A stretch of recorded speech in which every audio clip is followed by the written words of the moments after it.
Hey guys, it's Leah B from Prestige Veteran Medical Consulting. I'm a U.S. Army veteran, physician assistant, and former compensation and pension examiner. Today I want to come on and discuss sleep apnea, obstructive sleep apnea, and how it can be related to chronic sinusitis and VA disability. So we've done a ton of videos on sleep apnea in the past, and we've done some to other upper airway related issues like allergic rhinitis. A lot of this literature is actually an overlap, and it applies to septal deviation, allergic rhinitis, chronic sinusitis, and things like that. But I wanted to discuss chronic sinusitis specifically today. So how can a person be rated for obstructive sleep apnea? So if they're diagnosed in service, it can be rated on a direct or primary basis, or it can be rated based off of a secondary service connection or a secondary relationship to another service-connected disability, whether it's a mental health condition, obesity, sinusitis, allergic rhinitis, GERD. There's a myriad of conditions, and sometimes more than one service-connected disability can be contributing or causing the issue, right? So let's just jump into some of that literature that we use when we discuss the relationship between these two conditions. I know you can, a lot of you guys find this helpful to take to your doctor to see if they'll support the connection and write up a report for you or add a clinical note. So remember, just because you have one condition and the other doesn't mean that they are necessarily, there's a cause and effect relationship in every veteran. You have to look at other risk factors, right? Is a person obese? Do they have a congested airway, a big tongue, a Malampati 4? That's where they've got this crowded upper airway, narrow airway, big tongue, things like that. So it all has to be, applied to the person in question. So it's not an automatic thing. Every veteran is different. So the first article that I want to discuss is Clinical Presentation and Diagnosis of Obstructive Sleep Apnea in Adults. And that's an up-to-date article. Up-to-date is a clinical research guide that a lot of healthcare professionals use to do research-based investigations on almost any disorder. So this report says that nasal congestion confers an approximately twofold increase in the prevalence of OSA compared with controls, regardless of the cause. However, OSA may or may not improve with correction of nasal congestion. Exposure to high levels of environmental nitrogen dioxide and particulate matter may contribute to variations in OSA among patient populations.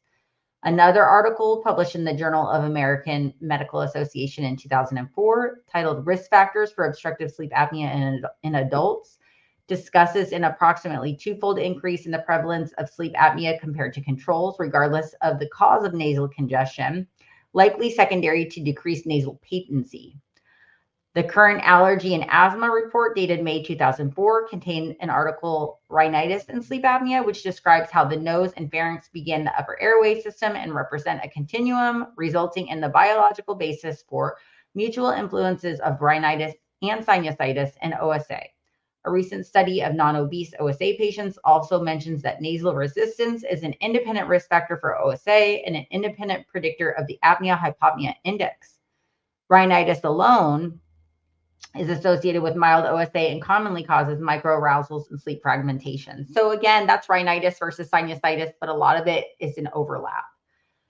Another study titled Nasal Pathologies in Patients with Obstructive Sleep Apnea, published in ACTA Otorhinolaryngology.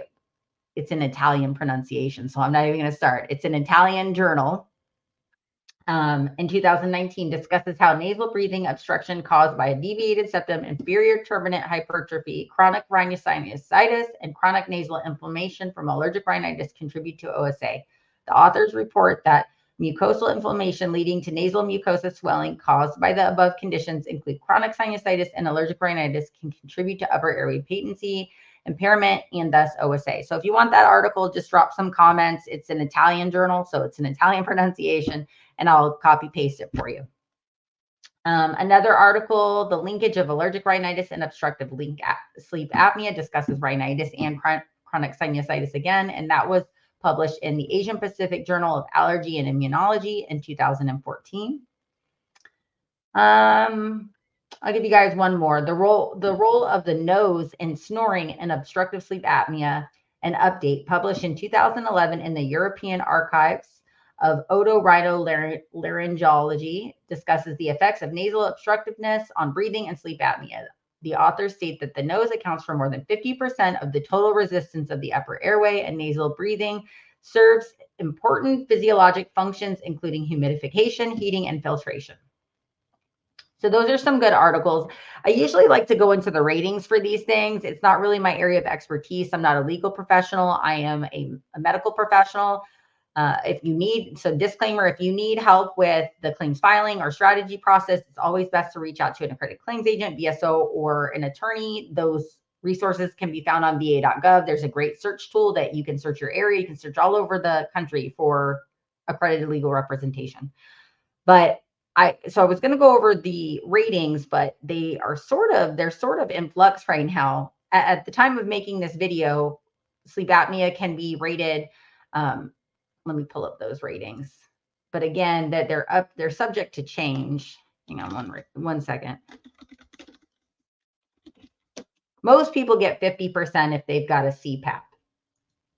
So it can be rated 0% if you have a diagnosis without significant symptoms or require treatment, 30% rating for daytime sleepiness impacting daily activities, 50% if you've got a CPAP or other breathing assistive device, and 100% for severe cases with complications like heart issues. Again, these can be subject to change. So just best to follow up at va.gov. They usually have good up to date information on any changes that may be impending, or an accredited legal professional. So I hope you guys found this helpful. Please drop some comments. And as always, thank you for watching.